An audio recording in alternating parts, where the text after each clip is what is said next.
Imagine you are standing in a batting cage, the smell of fresh-cut grass and stale sweat filling the air. And suddenly, a diminutive figure steps in, twirling a bat like a magician preparing a silk scarf illusion, then effortlessly drives a line drive past your ear at 110 miles per hour, only to later replace the center fielder, leap 8 feet in the air, catch a fly ball that defied physics, and casually throw out a runner, stealing second from the outfield grass, all before ordering a celebratory pizza with extra anchovies and completing a perfect, professional-level 10-pin bowling strike montage on his phone. We're talking about Marcus Betts, known eternally as Mookie, a man officially listed at 5'9", but functionally closer to 9'5" on a baseball diamond, who doesn't just play baseball.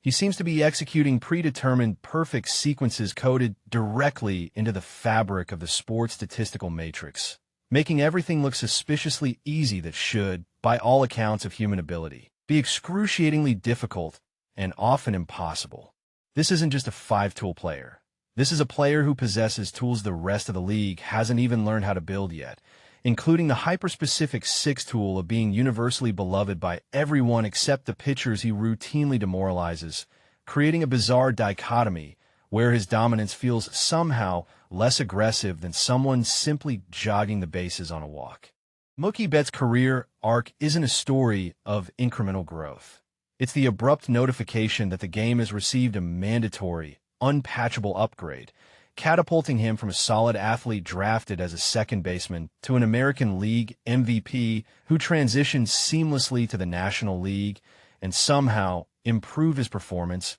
while switching primary defensive positions, which is like trading places with a professional concert pianist mid-concerto and delivering a better performance on an instrument you picked up yesterday. Frankly, his defensive instincts in right field are so flawless they border on precognition, allowing him to be precisely where the ball is going to land moments before the batter even makes contact, giving the unnerving impression that he knows the outcome of the play before it legally begins. The sheer breadth of his dominance is statistically humorous. He's a perennial Gold Glove winner, a consistent Silver Slugger threat, a 30-30 club member several times over, all while maintaining a baseball IQ so elevated he could probably manage a major league team using only telepathy and complicated calculus. Yet for all this mastery, he holds the unusual distinction of being the only player in MLB history to have multiple 3-homer games and a perfect 300 bowling game on the same day,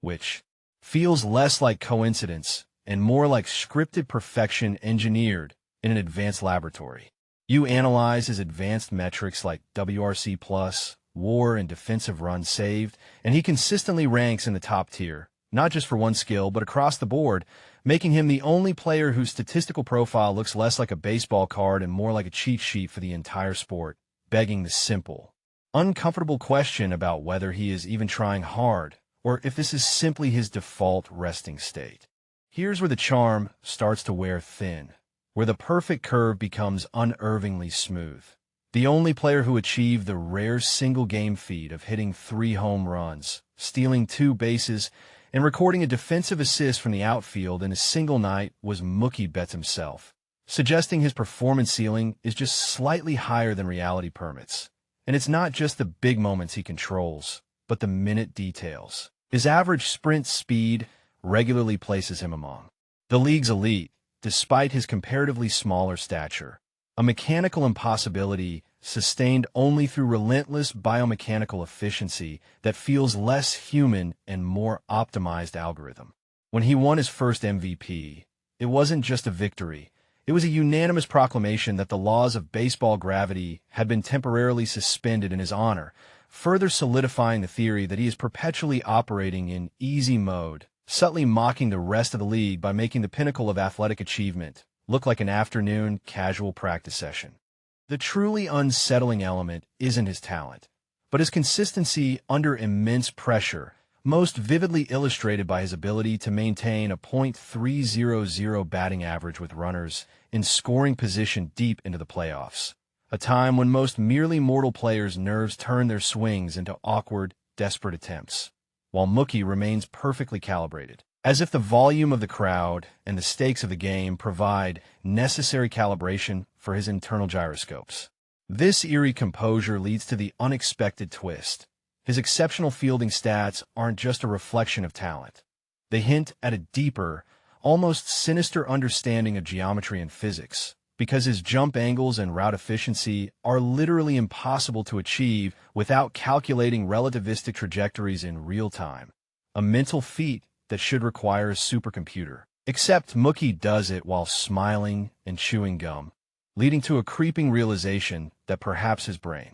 is processing information far beyond the capacity of a typical athlete, or really a typical human being. We've celebrated his mastery, but let's pause to consider the implications. Betts is so profoundly versatile, so utterly devoid of weaknesses, that the game itself seems warped by his presence. Pitchers start throwing pitches they know they shouldn't. Fielders position themselves incorrectly based on fear, and opposing teams are forced to strategize around avoiding him, as if he were a geographical hazard rather than a man. And the most frightening observation is that in several pivotal and unrepeatable championship moments, the momentum of the entire series demonstrably shifted the moment Mookie's glove or bat touched the ball, implying he is not merely participating in the game, but dictating its outcome with unsettling precision. He's the five-tool player whose hidden tool is the control switch for destiny, subtly ensuring that every outcome, whether a spectacular catch or a game-winning hit, aligns perfectly with the current optimized timeline, and that charming smile just validates the suspicion that he knows exactly what he's doing to reality.